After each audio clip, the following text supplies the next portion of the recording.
Hello, hello, Patrick and Kate, and we're back. We are starting a new module today. This is Module 6.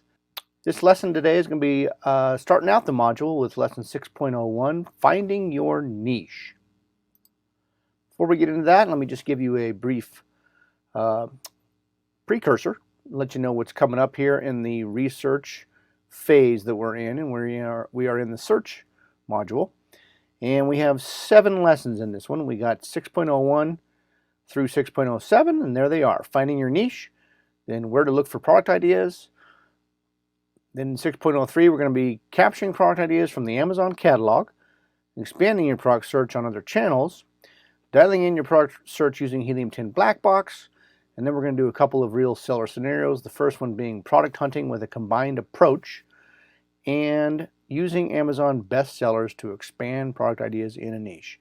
This is all about searching for your niche full of product ideas. Okay? So, up first, as I said, is Lesson 6.01, Finding Your Niche. We're going to cover 3 sections on this, as usual. First, we're going to be talking about customer habits. Then we're going to go into number 2, Follow Your Passion. And third, narrowing down your niche. And there's going to be tons of activities for you to take part in so you can get some niche ideas down before you go too much deeper into looking for products to go in those niches. Okay, well, without further ado, let's get busy. So customers buy based on emotion. We know this. It's been pointed out and highlighted and picked up on by many popular brands throughout the ages. And any Amazon seller who discovers this and really tunes into this can really excel their own brands to the next level. For instance, Brawny. If you look at these ads I pulled up, the Brawny Man himself, if you look at the ads that entail the Brawny Man or the Brawny Woman down to the right there is nowhere any mentions of features or benefits of the product itself. The paper towels. It is more about the lumberjack themselves, the lumberjack himself on each ad, and that's where all the focus is put on. You know, everyone wants to feel power. So when people buy based on emotion, they actually justify their purchases later on from the rational thought. So, but they're first picking up on something that they want to purchase or that is appealing to them. It's coming from a place of emotion, and in this case, with the Brawny paper towels, it gives people a sense of power. You know, they're going to have a power over whatever the issue is, and in this case, it is soaking up your mess. So, the advantages of a niche you are passionate about. As introduced in a prior intro, my love for our new baby some time ago when we first started out here on Amazon private labeling helped me to create our new baby brand. And it really helped excel things. There I was, a new dad, my wife and I looking for products in the baby realm. And we were able to find things that we were passionate about, products that we could develop through our brand. And it really made it a lot nicer coming to work each day and doing all the work that's entailed in finding new products.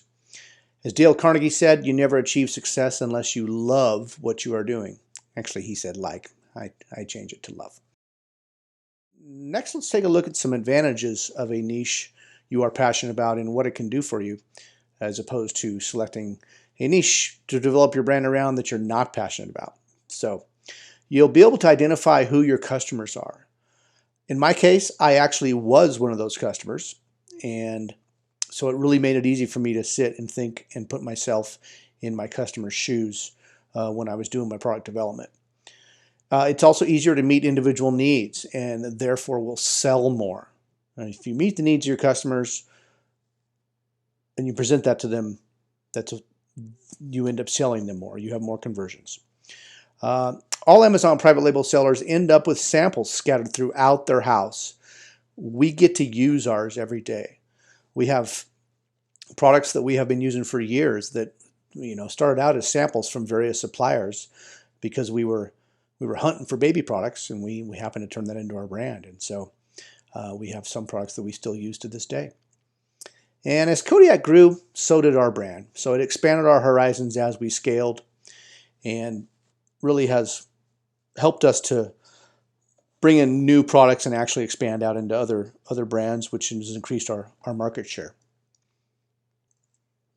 So you may already be sitting on a gold mine of a niche idea and you just don't even know it. You know, what about products that you may have currently or in the past been selling? Maybe one of those products you had a special interest in? Okay, folks, now I'm going to introduce you into some tactics, some action items to help you expand your niche lists. If you would put to use now the tool that we included in the course resources area, or you can click on the link right up there. Feel free to use that workbook at your leisure. It's been years in the making. Action item number 1. In a minute, I'm going to suggest you pause this video and quickly make a list of niche ideas you may already have. Real quick, just jot them down. Here we are with action item number 2. We're going to have you create a touch list. Now, this is an exercise I learned from one of my mentors, Scott Volker, and over the years, I've guided clients through this, and amazingly, some of them have found some ideas hidden that they never even knew existed. I actually still do this sometimes in my own product research for my brand, and I'm amazed at what I don't even realize I'm dealing with on a day-to-day basis in the way of products. So we're going to ask you to go ahead and make a list of everything you touch within 24 hours from the moment that that alarm goes off, like your Apple Watch for your alarm, for instance, until the minute you go to sleep that night. Include everything. We're talking about electronics, accessories, cooking tools, software, stuff while you're driving, everything. The more exhaustive you are, the better an idea you'll possibly get about some hidden niches within your day-to-day. Okay, so just make that list. Create it. You can do it now. You can take that pause and do it now from yesterday, or feel free to recall everything. Take a pause for the night and come back tomorrow on the video after you've had a whole day to track. It's a very useful action item number 2 here. Rolling right along into action item number 3. We're going to have you list your hobbies, okay?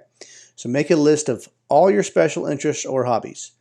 Include any that you may have had that you've moved on from, like you don't care about them anymore, or maybe you've moved on to something different, but they still could interest you because you probably know a lot about even your past hobbies. And include some of those hidden hobbies that you plan on pursuing someday. You could also include any hobbies that your friends or family have or have had. I've got a client right now who's launching a whole brand around a hobby that his dad actually is really interested in. Still can't think of any? Why don't you go ahead and visit the Wikipedia link here and see a list of hobbies that maybe can give you some ideas.